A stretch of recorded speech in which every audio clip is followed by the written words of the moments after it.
இந்த செல்லு மூலியமா என் பிள்ளைய காப்பாத்த என்னால முடியல. 3 மணிக்கு கண்ணு குத்துட்டு இந்த வரமா சொன்னானே. என் பிள்ளைக்கு வந்து நிலைமை யாருக்குமே வரக்கூடாது. வேலைக்கு போயிருந்த அம்மா, நான் சம்பாதிக்கிறேம்மா, வீட்லயே உட்காந்து சம்பாதிக்கிறேம்மா சொன்னானே.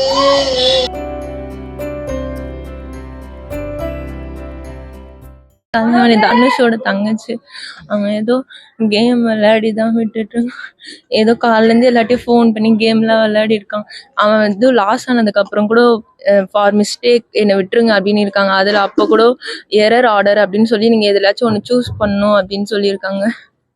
அதுக்கப்புறமா தான் ஏதோ ஃபோன்லாம் வந்திருக்காங்க.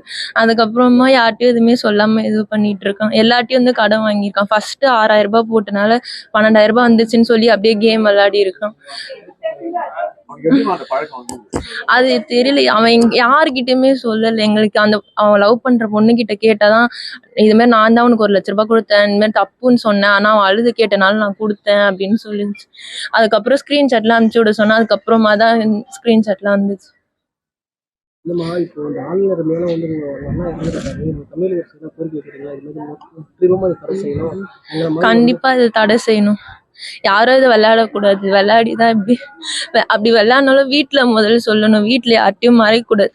மறைச்சாலும் கடைசியில அவங்க அம்மா அப்பா ஞாபகம் பத்தி பார்க்கணும். பிசினஸ் அவங்க அவங்க லவ் பண்ற பொண்ணு தான் சொன்னேன். இந்த மாதிரி அவன் என்கிட்ட கேட்டான், ஏதோ இன்வெஸ்ட் பண்ணான் ஃபர்ஸ்ட் 6000 ரூபாய், இந்த மாதிரி வந்துச்சு நம்ம பண்ணலாம், எனக்கு இது மாதிரி 1,00,000 ரூபாய் தா அப்படின்னு சொல்லி அழுது கேட்டு அந்த பொண்ணு கிட்ட கேட்டிருக்கான். அந்த பொண்ணு தப்பு, இதெல்லாம் வேண்டாம், இதெல்லாம் போயிடும் அப்படின்னு. ஆனா கூட அழுது கேட்டனால அந்த பொண்ணு கடன் வாங்கி கொடுத்துருச்சான். அது தெரியல, அவனோட போன்ல தான் தெரியும். அவன் போன் போலீஸ்காரங்க வச்சிருக்காங்க. அது தெரியலங்க. பிசியோ படிக்கிறான், 3rd இயர் வேல்ஸ் காலேஜ்ல. அப்பா வந்து லாரி மெக்கானிக், அம்மா வீட்டுல தான் இருக்காங்க.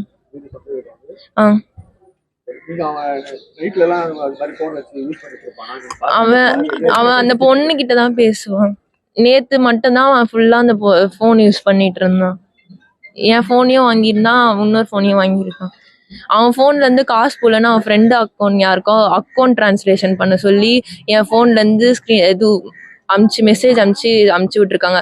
அந்த மெசேஜ் போய் பார்த்தா கிரிமினல் அக்கௌண்ட் காமிக்குது. அது எங்களுக்கு எதுவுமே, அவன் விளையாடுனதே தெரியாது, யாருக்கிட்டயுமே சொல்லல.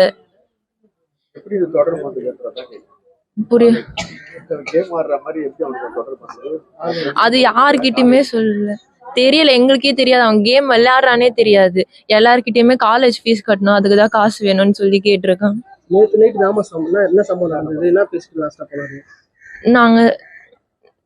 நாங்க பேசல நேத்து நைட்டு. நான் பிராக்டிஸ் முடிச்சுட்டு வருவேன்னா, அதனால அவன்கிட்ட பேச மாட்டேன். கடைக்கு போயிட்டு வந்தா, லாஸ்டா கடைக்கு போயிட்டு வந்து கீழே படுத்து இருந்தான். நேத்து காலைல கூட என் கூட நான் 11th மார்க் எடுத்தேன்னா அவனோட அதிகமா நீ எப்படி எடுத்த, நீ எடுத்திருக்க மாட்டேது, உங்க கிளாஸ்ல வேற யாராச்சும் பொண்ணு எடுத்திருப்பா அப்படின்னு சொல்லி என்கிட்ட பேசிட்டு இருந்தா. நான் தூங்கிட்டு தான் இருந்தேன். வெளியே தான், அவன் உள்ள எதுவுமே இது பண்ணாம இது பண்ணிட்டு இருக்கான்.